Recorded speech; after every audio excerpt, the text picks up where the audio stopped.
going to do some sublimation on keychains, little blanks you can buy. And I bought a set of these. They come in a package of a bunch of pieces, 36 pieces.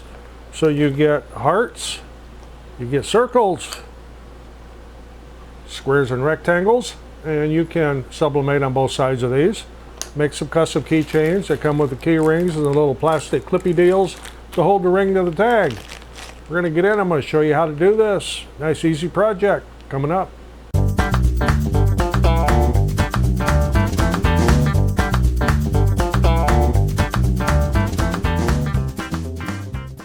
I'm Roger. Welcome to the loft above the shop on a rainy late July day, and a good day to be inside here up in the loft doing some things. It's horribly hot and humid out there, and it's raining, so air conditioned up here, and it's nice. Nice, easy little project, especially if you're just getting into doing sublimation. You don't need to have anything fancy. And will it work with infusible ink off of a Cricut? Well, sure it would. I am using an Epson 2720 and sublimation paper, sublimation ink, and I already have I have my big heat press cranked up because I just did some other large projects. So since it's already hot, we're going to be using that one.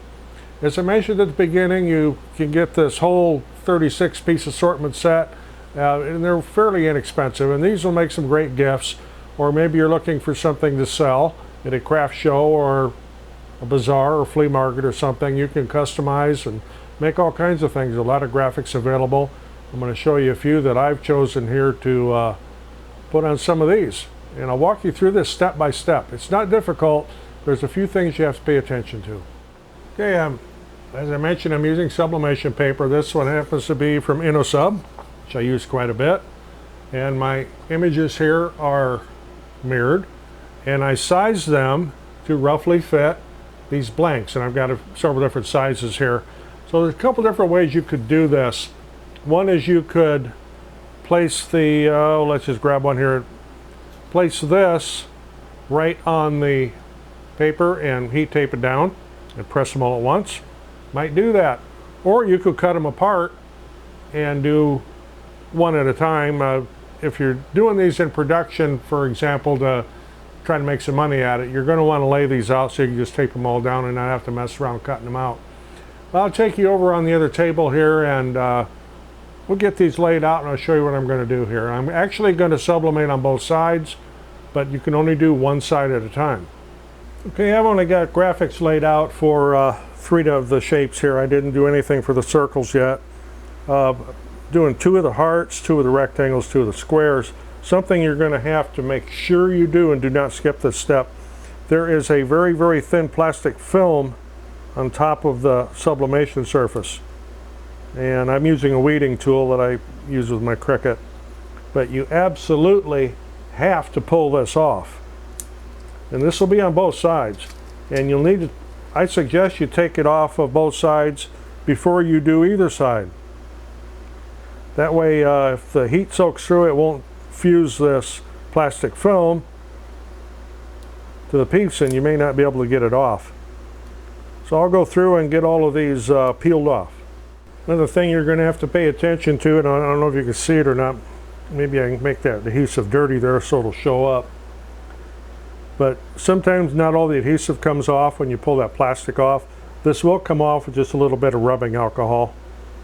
Okay, now to place the graphic, it's just a matter of lining up your graphic over what you want to do. I've got a couple of pictures here of my great-granddaughter that I'm going to put on these little heart-shaped tags. And I'm going to put this picture on one side and that picture on the other side, but I'm going to be making 2 of them, so I've got another one of these that I'm going to use to do the other side of these. So it's a matter of lining up your graphic on here where you like it, and then just taping it down with a little heat tape.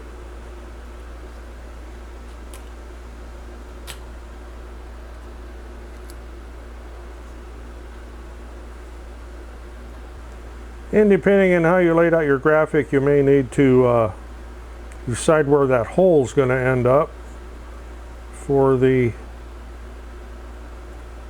little plastic clippy thing that holds the chain on. I should say the ring.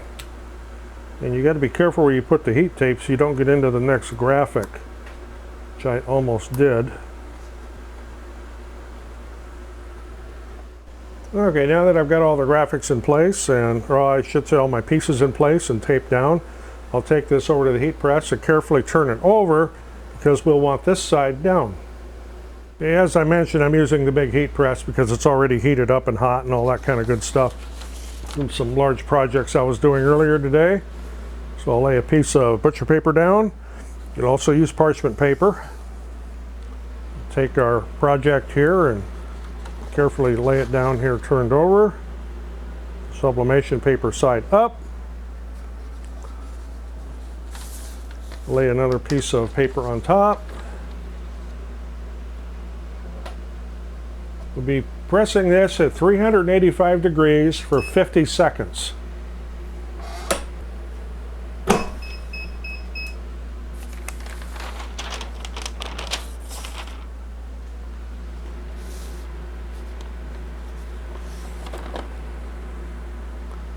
Well, we got a little bit of a problem here with a couple of these. A couple of these square ones blistered on the back side, and they're not supposed to do that.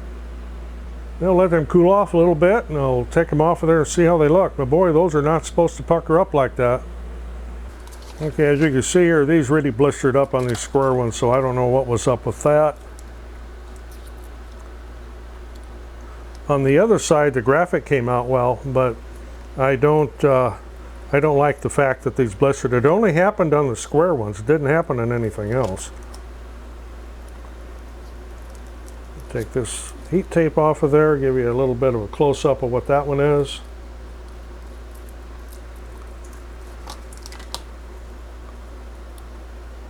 Here again, the graphic came out well on this side.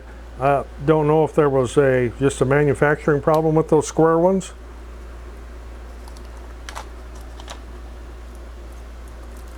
A lot of these are campground oriented. Got a specific purpose I'm doing these for.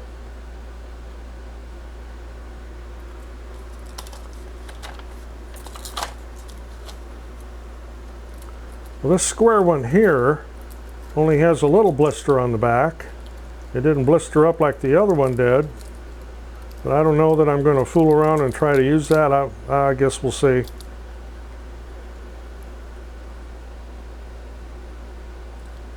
Yeah, I'll get this heat tape off my fingers and we'll get this little heart-shaped custom ones of my great-granddaughter. Well, there's one side of it. So this is something you could use to make a great gift for someone, or if you want, or if you're doing custom projects for people. Do a little bit of a close-up of her. See now I'll put the opposite picture on each one of these when I do the other side. Just not sure what to do about these square ones. That's disappointing. I'm going to do the same thing here in kind of reverse order. As I said, what's on this one here, I'll be putting the opposite picture on the other side. Just a matter of getting everything lined up where I want it again and taping everything down. And these square ones here that went wonky, I'm going to do them anyway. It's going to hurt anything. Maybe it'll press that back in. I don't know. There's some kind of manufacturing defect there. Okay, so got these all set. Take them over to the heat press and we'll see what happens with them square ones this way.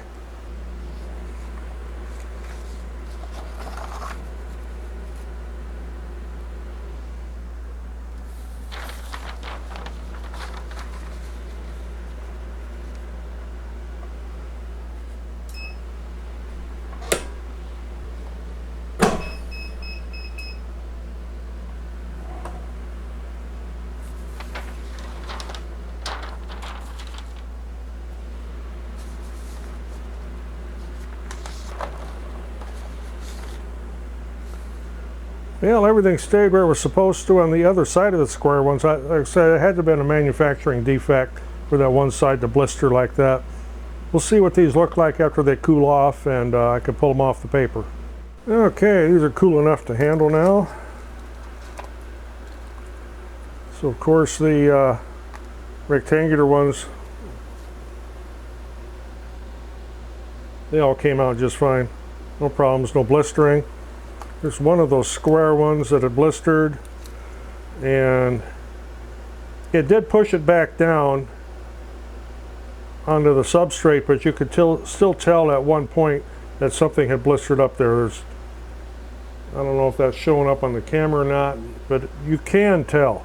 So I won't be selling that one.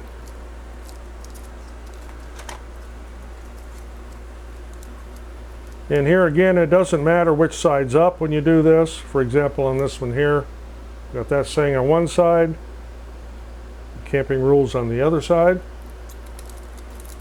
Another one of these square ones here, let's take a look at it. And again, you can tell where that had blistered. So this side's fine, but this side here, if you look real close in the reflection, you can tell where that had blistered up. But it did seal it back down to the base. I would not give that to a customer or try to sell that. On this one here, you can still tell. You can still tell. That's why I like to do different things on each side. That way, got a variety of things to look at. We'll get this tape off my hands here again. We'll get into the little custom photo ones. You can put a photo on pretty much anything. There's a lot of different ways to do it. I use a couple different programs. One is Photoscape to edit my photos, or Photoshop. But Photoscape is free if you don't want to spend the money. The Photoshop subscription. So there we have the one side, the other side. No blistering or anything on that. These came out perfect. And these are going to be get to some relatives here. So I'll get the pieces. We'll show you how to put the rest of this together. So with this bag of assorted keychains, you get rings and you get these little plastic clippy guys. Just take the plastic thing, pass it through there. Take your key ring. There's one post is larger than there's a pin. You put that post through your keychain there. Bring this other pin over. Push it down in there, it locks. You have a keychain. Pretty simple operation. Just want to make sure that you remember to put the ring on there before you lock it, because once that locks, you're not going to get it apart again.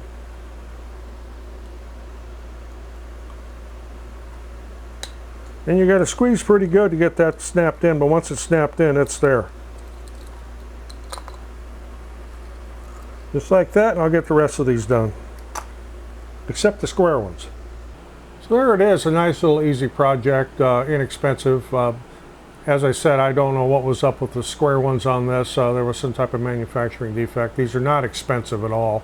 And I'm not even going to bother to try to get a refund or replacement or anything on just a few little square pieces of sublimation blanks. But these custom ones here with the photos, they make an absolutely great gift. And if you are in the business of making different types of crafts and things, it's something you could add, is making custom keychains for people or gifts. Would make good little wedding, bachelorette party or bachelor party favors. These here, I'm doing a whole series on camping, because I'm going to be at a craft show, which is going to be close to a campground, and these are very popular. So I'm going to run another batch of these here. So if you got anything out of this, appreciate getting a thumbs up. Always helps the channel. And of course, we're always looking for subscribers. Thanks for watching. I'm Roger in the Loft, above the shop. See you on the next one.